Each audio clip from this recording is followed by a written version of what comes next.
جی جناب ارشاد فرمائیے.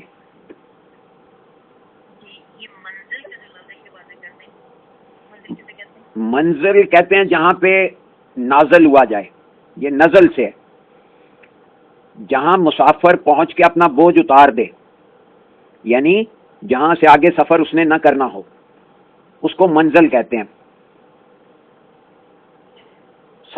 ہمارا رفتہ رفتہ یہ ہوا کہ وہ ٹارگٹ جو آپ اپنے لیے اچیو کرتے ہیں، یعنی اپوائنٹ کرتے ہیں، جب آپ اس ٹارگٹ کو اچیو کر لیتے ہیں تو آپ کہتے ہیں جی منزل مقصود تک پہنچ گیا. وہ منزل مقصود جس چیز کا آپ نے قصد کیا تھا، جس چیز کو آپ نے چاہا تھا، وہاں تک پہنچ گئے. تو ظاہر ہے جہاں بندہ سامان لے کے سفر کرتا ہے تو جب منزل پہ پہنچتا ہے تو وہ سامان اتار کے سائڈ پہ رکھ دیتا ہے، اس لیے اس کو منزل کہتے ہیں.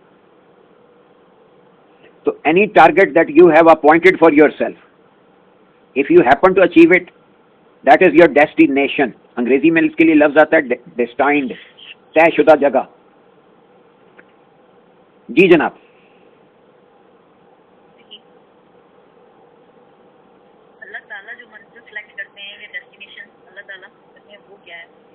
اللہ نے تو اوور آل آپ کے لیے ایک کام اسائن کیا ہوا ہے. اللہ نے کوئی منزل نہیں بنائی آپ کے لیے.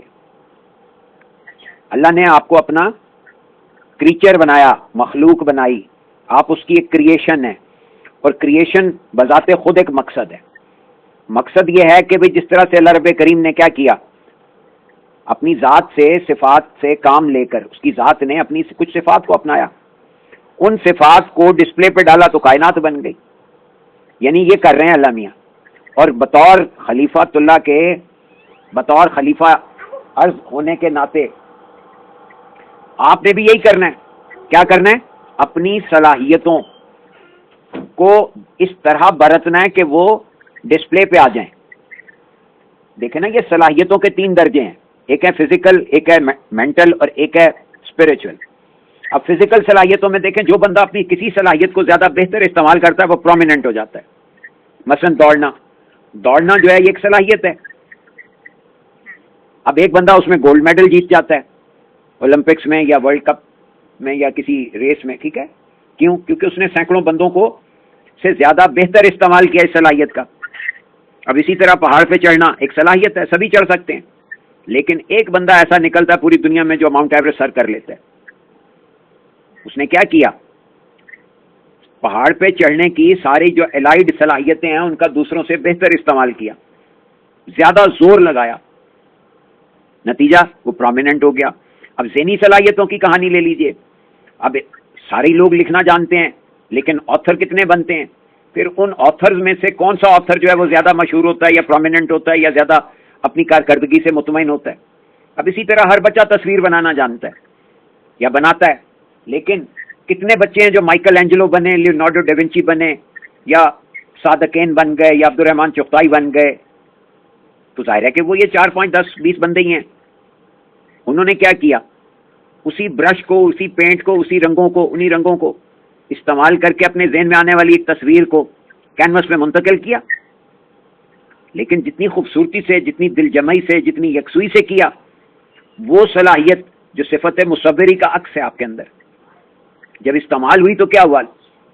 لوگوں نے آپ کو سراہا. لوگوں کا سراہنا کیا ہے؟ اللہ نے کیا کہا؟ ان اللہ یحب المحسنین. ہم نے ترجمہ کر دیا اللہ احسان کرنے والوں سے پیار کرتا ہے، اور احسان کا ترجمہ ہم نے یہ کر دیا کہ کسی کو 10 روپے دے کے اس کو جوتے مارتے رہو کہ میں نے تجھ پہ احسان کیا تھا.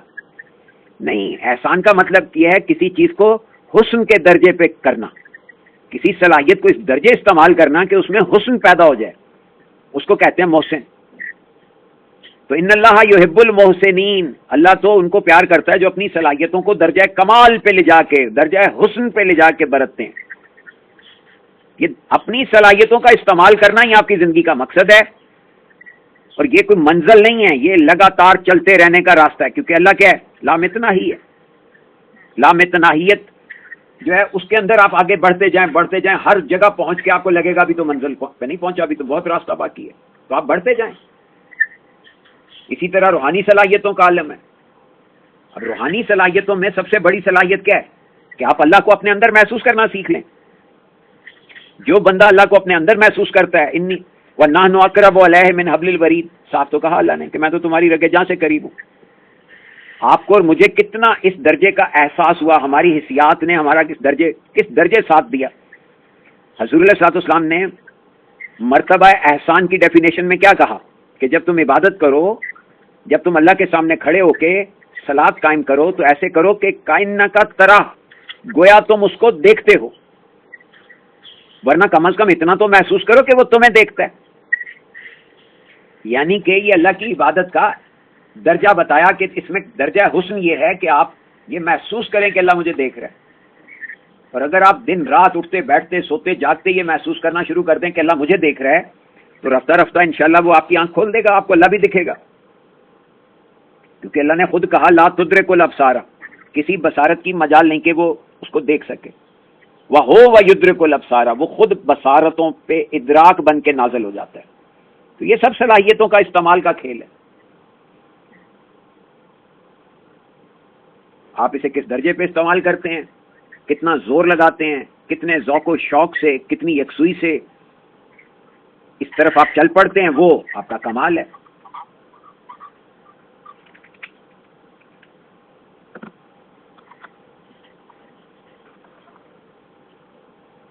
جی تو یہ بات واضح ہو گئی.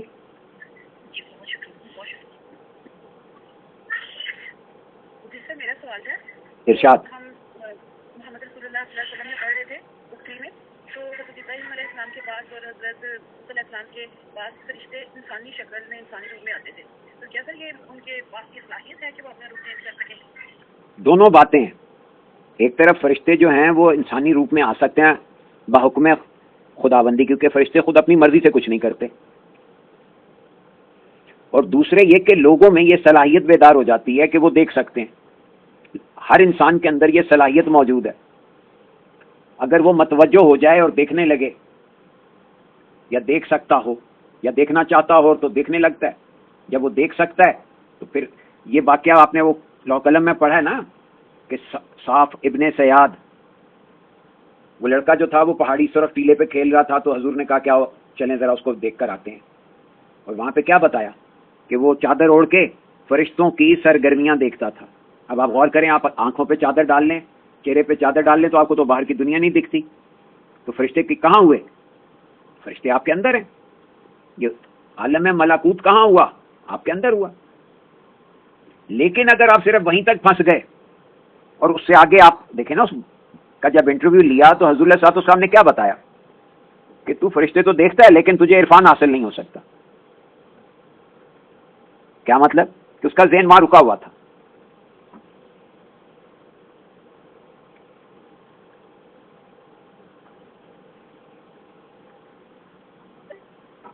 کبھی آپ سوچ کے دیکھیں یہ فرشتہ ہوتا کیا ہے؟ آپ کو جو بات بتائی گئی کہ یہ نوری مخلوق ہے، آپ کو بتایا گیا کہ تفکر کا ایک پیٹرن ہے جو پابا نور ہے. تو نور کسے کہتے ہیں؟ خیال کو. تو خیال کی سطح پہ وہ مخلوق جو آپ کو اطلاعات فراہم کر رہی ہے اس کو فرشتہ کہا ہے. اس کی فردر ڈیٹیل جو ہے وہ کتاب لوح قلم میں حضور کلندر بابا اولیاء نے بتایا کہ بھئی 6 پروں والے فرشتے بھی ہوتے ہیں، 4 پروں والے بھی ہوتے ہیں، 2 پروں والے بھی ہوتے ہیں. پھر یہ بتایا کہ پروں سے کیا مراد ہے. پروں سے مراد ہے وہ فراستیں، یعنی انہیں اپنی ذات کا کچھ شعور ہے، کچھ صفات کا پتہ ہے، کچھ عالم امر کے حقائق جانتے ہیں، کچھ عالم خلق کا انہیں پتہ ہے. تو یہ ساری فراستیں جو ہیں یہ ان کے پر ہیں. تو گویا خیال کی دنیا میں وہ مخلوق خیال کی سطح پہ، تو گویا اگر کسی بندے میں یہ طاقت پیدا ہو جائے کہ وہ خیالات کو دیکھ سکے تو گویا وہ فرشتوں کو بھی دیکھ لیتا ہے. اب ہر بندے کے اندر خیال تو آتے ہیں لیکن وہ خیالات کو دیکھتا تھوڑا ہی ہے. وہ تو بس خیال آیا تو وہ تصور بنا، تو تصور بھی ہم پوری طرح نہیں دیکھ پاتے. پھر وہ احساسات بنے، پھر وہ جذبات بنے، پھر وہ کیفیات بنی، پھر وہ الیکٹریکل امپلسز بنے، پھر وہ کیمیکل امپلسز بنے. ہم تو صرف موٹر امپلسز کو جانتے ہیں. تو we have to rise above.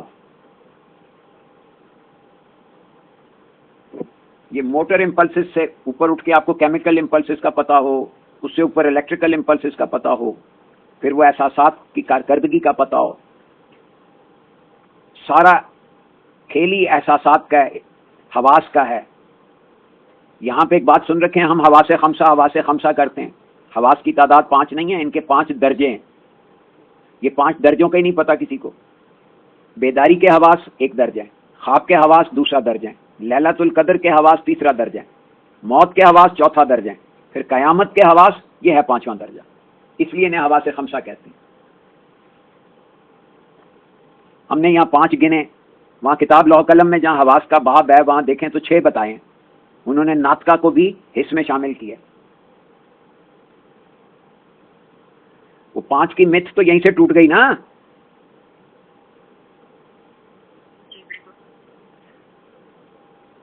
اب آپ نے یہ جملہ سنا کہ 11,500 صفات ہیں, اس کا مطلب کہ حصیات بھی 11,500 ہیں, کیونکہ ہر صفت ایک حص کو ریپرزینٹ کرتی ہے.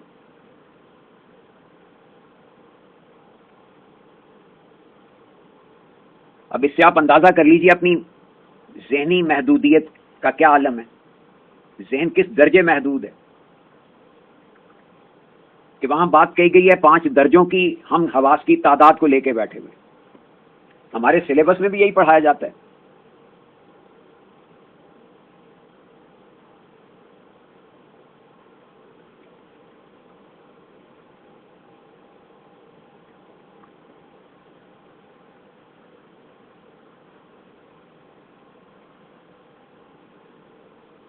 جی جناب علی.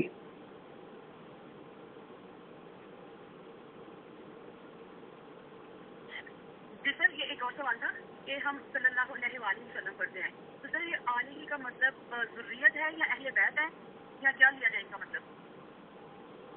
یہ جو ایڈیشن ہے نا, یہ ہم عقیدت کے ہمارے ساتھ جوڑ دیتے ہیں. آلہ کا مطلب ان کی آل اولاد. آلہ, آل کہتے ہیں پورے قبیلے کو, آل کہتے ہیں پوری اولاد کو, نسل کو. اس میں سارے مفاہیم آ جاتے ہیں. پھر آگے آپ کہتے ہیں وصحابہ ہی, پھر آگے کہتے ہیں اجمعین, وآلہ وصحابہ ہی اجمعین. کیا مطلب؟ اب اصل میں آپ کو سول کا مطلب نہیں پتا, کیونکہ آپ سول کا مطلب سمجھے بیٹھے ہیں کہ یہ کوئی تحفہ میں بھیج رہا ہوں, کوئی پھولوں کا گلدستہ بھیج رہا ہوں یا مٹھائی کا کوئی ٹکڑا بھیج رہا ہوں. تو آپ کہتے ہیں جی ان کو بھی دے دیا جائے تو ان کی اولاد کو بھی دے دیا جائے.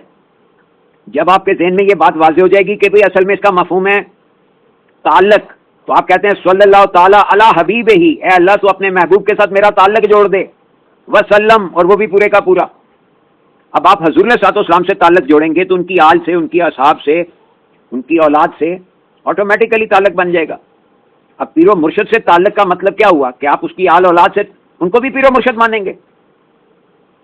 کیوں جی؟ نہیں سر, یہ اصل کھیل کیا ہے کہ یہ جن لوگوں نے چورن بیچنا ہوتا ہے وہ اس طرح کے ڈرامے کرتے ہیں کہ جی جیسے ان کی آل اولاد کو مانتے ہو ہمارے پیو کی آل اولاد کو بھی مانو. یہ در حقیقت تعلق جوڑنا ہے. جب آپ نے حضور صلی اللہ علیہ وسلم سے تعلق جوڑ لیا تو جیسا تعلق ان کا اپنے آل سے تھا, اپنے اصحاب سے تھا, آپ اس کی قدر کریں گے. ظاہر ہے کہ وہ آپ کے مرشد تھوڑے بن جائیں گے یا وہ حضور صلی اللہ علیہ وسلم بن جائیں گے آپ کے لیے. تو چیزوں کو اس کے پراپر سلاٹ میں رکھنا سیکھیں نا. اب حضور علیہ الصلوۃ والسلام کو آپ اللہ تو نہیں کہہ سکتے.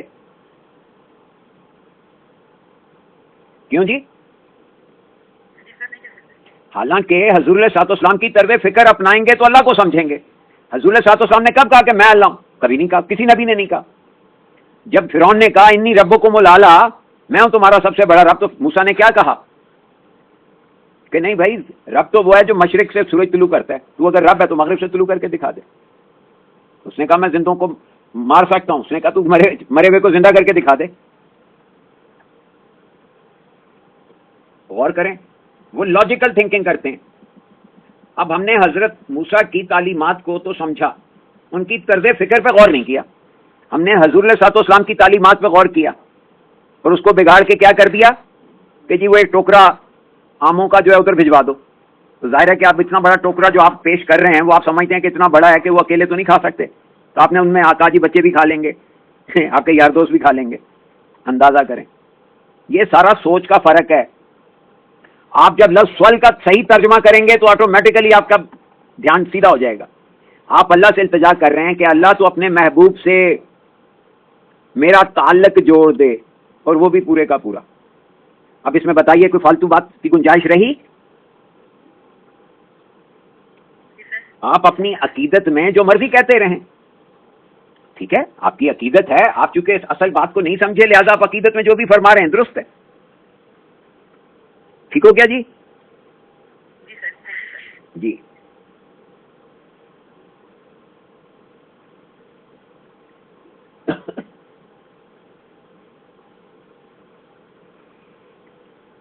یہ جو کنسیپچل کلیئرٹی ہے نا، یہ بہت بڑی ضرورت ہے اس دور کی.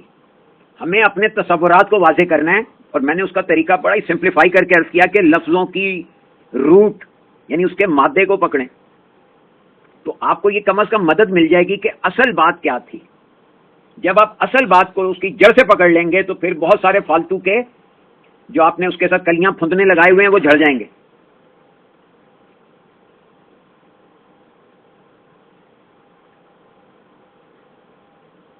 ہاں یا نہیں؟ جی سر، ٹھیک ہو گیا سر. میں آپ کو ایک مثال عرض کر دیتا ہوں. دیکھیں نا، اب حضور مرشد کریم کے کتنے لوگ قریب تھے؟ کتنے لوگ تھے جو ان کے بہت قریب تھے؟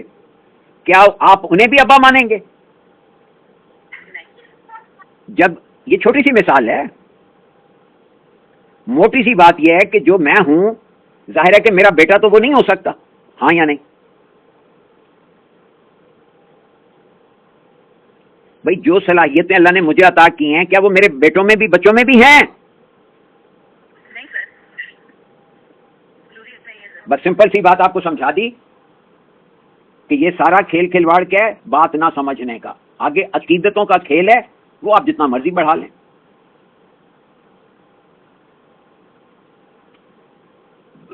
اب آپ ایک اور مثال پہ غور کریں. حضرت اویس کرنی کو آپ کیا کہیں گے؟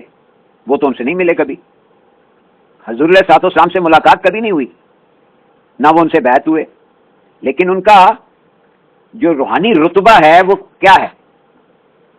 آپ ان کے نام کے ساتھ رضی اللہ تعالیٰ عنہ لکھتے ہیں. ہاں یا نہیں؟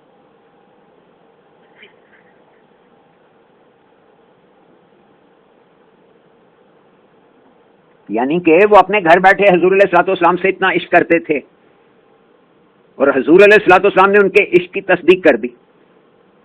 وہ یمن کی طرف کر کے منہ کہتے ہیں کہ جی اس طرح سے مجھے بوئے دوست آتی ہے، اور وفات سے پہلے وصیت فرماتے ہیں کہ یہ میرا خرقہ جو ہے، یہ میرا عبایا جو ہے، یہ ان کو تحفے میں پیش کر دیا جائے.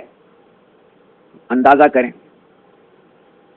یعنی کہ وہ ادھر اپنے حضور علیہ الصلوۃ والسلام تو چلیں اللہ کے چنیدہ بندے تھے، لیکن آپ یہ دیکھیں کہ حضرت اویس کرنی کے بارے میں مرشد کریم نے فرمایا، نوع انسانی عشق کی جو واحد مثال پیش کر سکی ہے وہ حضرت اویس کرنی ہے.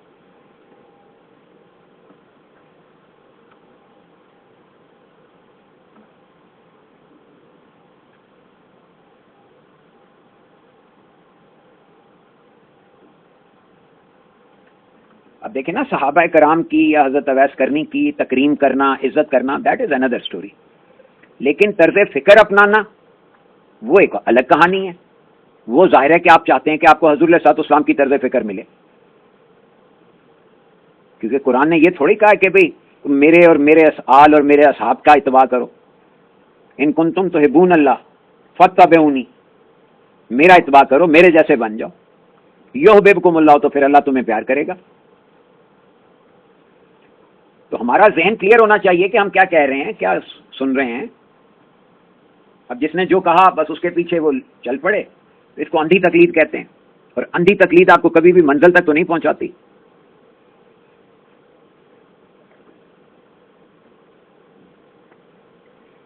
جی جناب.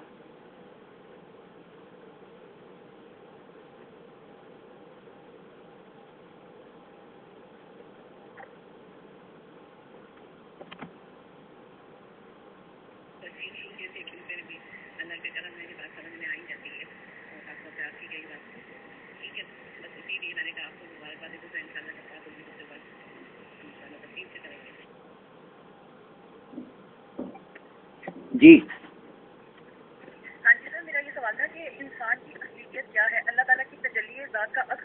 سر اس کی تھوڑی بات سمجھ لیجیے پلیز. آپ کا سوال کیا ہے کہ انسان کی اصل کیا ہے؟ یہی کہا نا آپ نے؟ سر میرا بھی نیٹ چلا گیا تھا پلیز. میں نے عرض کیا کہ آپ کا سوال جو ہے وہ کیا ہے کہ انسان کی اصل کیا ہے. اب آپ کو بتایا گیا کہ اللہ کی ذات کی تجلی کا ایک نقطہ آپ ہیں، اور اس تجلی کے نقطے کو نقطہ ذات کہتے ہیں، اور اس نقطہ ذات میں اللہ کی صفات کی تجلیات کام کر رہی ہیں، یعنی کہ اس نقطے کو اللہ کی صفات کا عکس حاصل ہے. اب یہاں پہ تجلی کا ترجمہ میں نے کیا کیا؟ عکس. تو آپ کی نقطہ ذات کیا ہوا؟ وہ اللہ کی ذات کا عکس ہوا. اسی لیے اللہ نے کہا نحن اقرب الیہ من حبل الورید، میں تو تمہاری رگے جان سے بھی قریب ہوں. اب انسان کے بارے میں کہا انی جاعل فی الارض خلیفہ، پھر کہا نفخت فیہ من الروح، اس کے اندر اپنی روح میں سے کچھ پھونکا، یعنی اس کو ایک اسپیشل مقام عطا ہوا. اسی کو امر خاص کہا. ایک عالم میں امر عام ہے جب کون کہہ کے ساری روحیں تخلیق کی، پھر ان روحوں میں سے آدم کی روح کو پکڑ کے اس کے اندر اپنی روح میں سے کچھ پھونکا، تو یہ عالم امر خاص ہو گیا. یہ جو خاصیت ہے کہ اس کے اندر اللہ نے اپنی روح میں سے کچھ پھونکا، تو یہ تین چیزیں ہو گئیں. ایک نقطہ ذات ہو گیا جو آپ کی ذات ہے، جس کو آپ میں کہتے ہیں. جب آپ میں کا لفظ استعمال کرتے ہیں تو اشارہ آپ کے نقطہ ذات کی طرف ہوتا ہے. یہ میں جو ہے یہ اصل میں نقطہ ذات ہے، جو کہ اللہ کی ذات کی تجلی کا ایک نقطہ ہے. اس کو اللہ کی صفات کا عکس حاصل ہے، یعنی آپ کی جتنی صلاحیتیں ہیں، جیسے آپ زندہ ہیں تو یہ اللہ کی صفت حی کا عکس ہے. آپ دیکھتے ہیں یہ اللہ کی صفت بصیر کا عکس ہے. آپ سنتے ہیں یہ اللہ کی صفت سماعت کا عکس ہے. آپ کسی چیز کو جانتے ہیں تو یہ اللہ کی صفت علیم کا عکس ہے. آپ کے ذہن میں تجسس بڑھتا ہے، کسی چیز کو جاننے کی خواہش پیدا ہوتی ہے، یہ اللہ کی صفت محیط کا عکس ہے. اللہ حاضل قیاس، جتنی بھی آپ کے اندر صلاحیتیں ہیں وہ ساری کی ساری اللہ کی صفات کا عکس ہے. اب آپ کی ذات ان صلاحیتوں سے کام لیتی ہے یا نہیں لیتی، یہ ذات کی چوائس ہے. جس انرجی سے کام لیتی ہے اس کو روح کہتے ہیں. اس کے آگے تین درجے ہیں. تو آپ ان تینوں میں سے کس درجے پہ زیادہ ایکٹیو ہیں؟ تینوں کو بیلنس کر کے چل رہے ہیں، یا آپ باقی دو کو بھول کے صرف ایک ہی کے چکر میں پڑے ہوئے ہیں؟ یہ سب آپ کی اپنی چوائس ہے. یہ چونکہ آپ کی چوائس ہے اس لیے اللہ میں کہتے ہیں ٹھیک ہے، انجوائے یور سیلف. یہ بات واضح ہو گئی آپ کو کہ آپ کیا ہیں؟ جی سر، تھینک یو سر.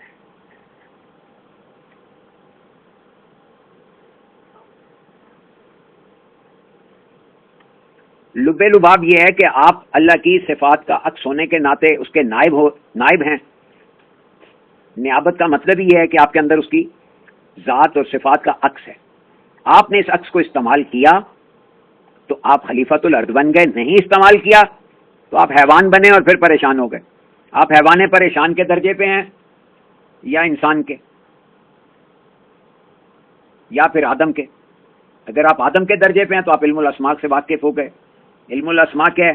ان صلاحیتوں کو برتنے کا علم. دیکھیں نا، اب آپ نے سنا کہ یوگی، فقیر لوگ، سادھو لوگ یا روحانی لوگ آنکھیں بند کر کے بھی دیکھ لیتے ہیں. آپ نے سنا؟ جی سر. تو یہ جو آنکھیں مادی آنکھوں کو بند کر کے دیکھنے کی صلاحیت ہے، یہ کیا ہوئی؟ ظاہر ہے یہ ایک روحانی صلاحیت ہوئی. حضور مرشد کریم نے بتایا کہ وہ جو کلندر شعور کتاب میں کی جوگی کا قصہ ہے کہ اس نے حبس دم کیا اور سانس روک کے بیٹھ گیا. جب 200 سال بعد کسی نے اس کا ڈوم کھولا، دیکھا تو ایک بندہ بیٹھا ہوا ہے.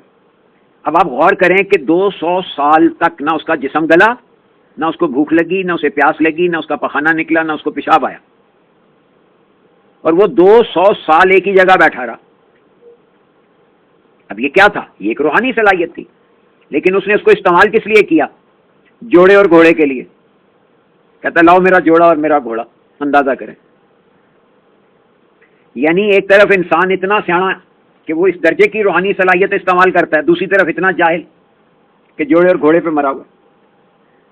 اب یہ کیا ہوا؟ یہ روحانی صلاحیت کو ویسٹ کیا اس نے. کتاب کلندر شعور میں پڑھا نا آپ نے یہ واقعہ؟ کیوں جی؟ اس پہ اس طرح سے کبھی غور کیا تھا؟ نہیں سر. جی اور کوئی بات؟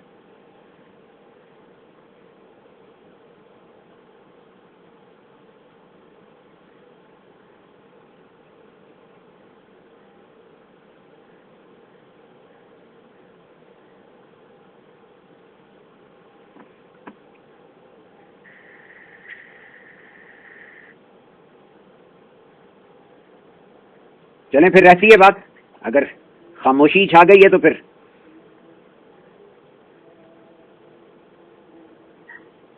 ٹھیک ہو گیا؟ چلیں خوش رہیے، اللہ تعالیٰ آپ کو اپنے حفظ و امان میں رکھے، آپ کے ذوق و شوق میں اضافہ فرمائے، اللہ تعالیٰ آپ کو بہت خوش رکھے. اللہ حافظ.